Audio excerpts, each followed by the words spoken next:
आऊज़ु बिल्लाहि मिनश्शैतानिर्रजीम बिस्मिल्लाहिर्रहमानिर्रहीम। शुरू अल्लाह के नाम से जो निहायत मेहरबान और रहम करने वाला है। अस्सलामु अलैकुम व रहमतुल्लाह व बरकातहू। मैं हूँ रिदा मलिक और आप देख रहे हैं इस्लामिक प्यारी बातें। प्यारे दोस्तों, आज हम बात करते हैं सजदा तिलावत के बारे में, यानी सजदा तिलावत किसे कहते हैं, सजदा तिलावत का तरीका क्या है, सजदा तिलावत किसे कहते हैं और सजदा तिलावत का तरीका क्या है, सजदा तिलावत किस सूरत में वाजिब है, सजदा तिलावत किस सूरत में वाजिब है यानी फ़र्ज़ है। आज की वीडियो में मैं आपको बताऊंगी। प्यारे दोस्तों, सबसे पहले हम बात करते हैं सजदा तिलावत किसे कहते हैं। सजदा तिलावत किसे कहते हैं? कुरान मजीद में 14 आयतें ऐसी हैं, कुरान मजीद में 14 आयतें ऐसी हैं जिनके पढ़ने या सुनने से पढ़ने वाले और सुनने वाले दोनों पर सजदा करना वाजिब हो जाता है।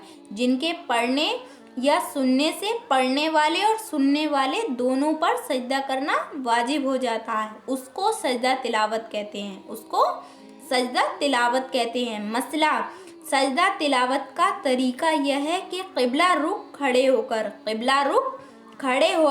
अल्लाहु अकबर कहते हुए सजदे में जाएं और सजदे में 3 मरतबा सुभाना रब्बे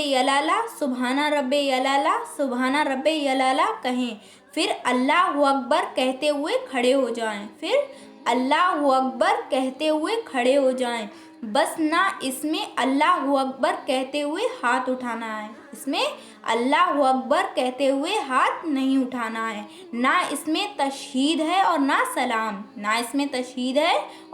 सलाम, मसला अगर आयते सजदा नमाज के बाहर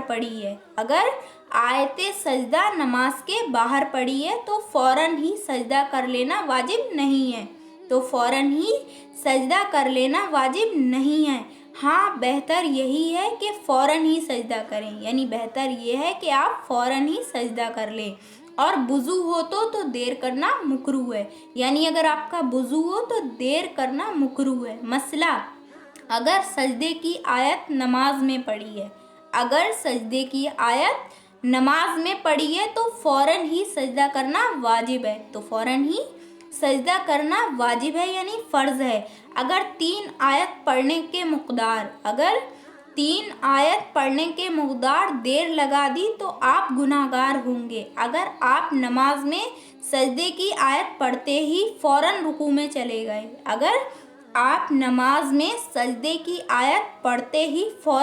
में चले गए और रुकू के बाद नमाज के दोनों सजदों को कर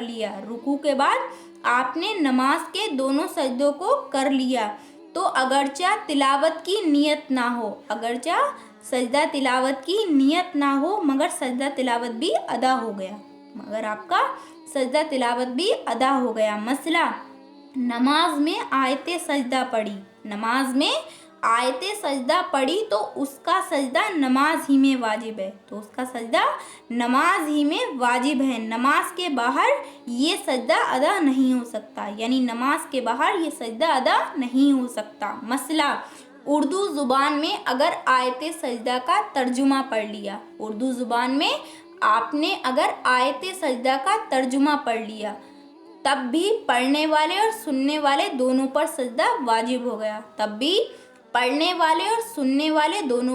करना फ़र्ज़ हो गया। मसला एक मजलिस में आयते सजदा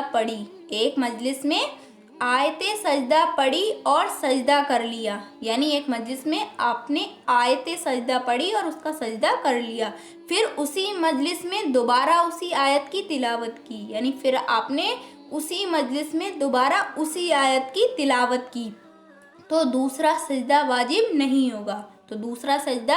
वाजिब नहीं होगा। खुलासा ये है कि एक मजलिस में अगर बार बार आयते सजदा पढ़ी, एक मजलिस में अगर आपने बार बार आयते सजदा पढ़ी तो एक ही सजदा वाजिब होगा, यानी आप पर एक ही सजदा वाजिब होगा। और अगर मजलिस बदल कर वही आयते सजदा पढ़ी, यानी अगर आपने मजलिस बदल कर वही आयते सजदा पढ़ी तो जितनी मजलिसों में उस आयत को आप पढ़ेंगे, यानी जितनी मजलिसों में उस आयत को आप पढ़ेंगे उतने ही सजदे आप पर वाजिब हो जाएंगे, उतने ही सजदे आप पर वाजिब हो जाएंगे। मसला, मजलिस बदलने की बहुत सी सूरतें हैं। मजलिस बदलने की बहुत सी सूरतें हैं। मसलन कभी तो जगह बदल देने से मजलिस बदल जाती है, कभी तो जगह बदल देने से मजलिस बदल जाती है। जैसे मदरसा एक मजलिस है, मदरसा एक मजलिस है और मस्जिद भी एक मजलिस है।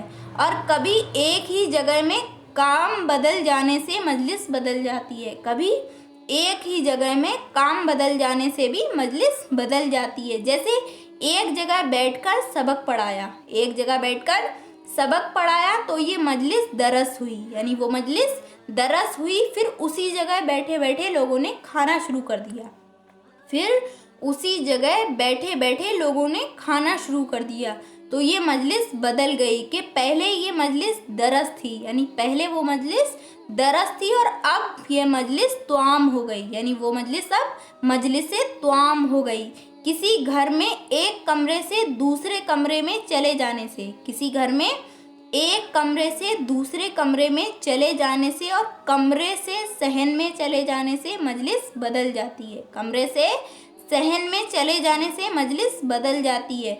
किसी बड़े हॉल में एक कोने से दूसरे कोने में चले जाने से मजलिस बदल जाती है, वगैरह वगैरह। मजलिस के बदल जाने की बहुत सी सूरतें हैं, वगैरह वगैरह। मजलिस के बदल जाने की बहुत सी सूरतें हैं। प्यारे दोस्तों, वीडियो पसंद आई हो तो लाइक करें और इस वीडियो को अपने दोस्तों और अजीज़ों में ज़्यादा से ज़्यादा शेयर करें और कमेंट करके ज़रूर बताएं कि वीडियो कैसी लगी। प्यारे दोस्तों, और अभी तक आपने हमारे चैनल इस्लामिक प्यारी बातें को सब्सक्राइब नहीं किया है तो हमारे चैनल इस्लामिक प्यारी बातें को सब्सक्राइब कीजिएगा और बेल आइकन प्रेस दबाना नहीं भूलिएगा, ताकि मैं जब भी अपनी नई वीडियो अपलोड करूं तो उसका नोटिफिकेशन सबसे पहले आपके पास आए। देखते रहिए इस्लामिक प्यारी बातें।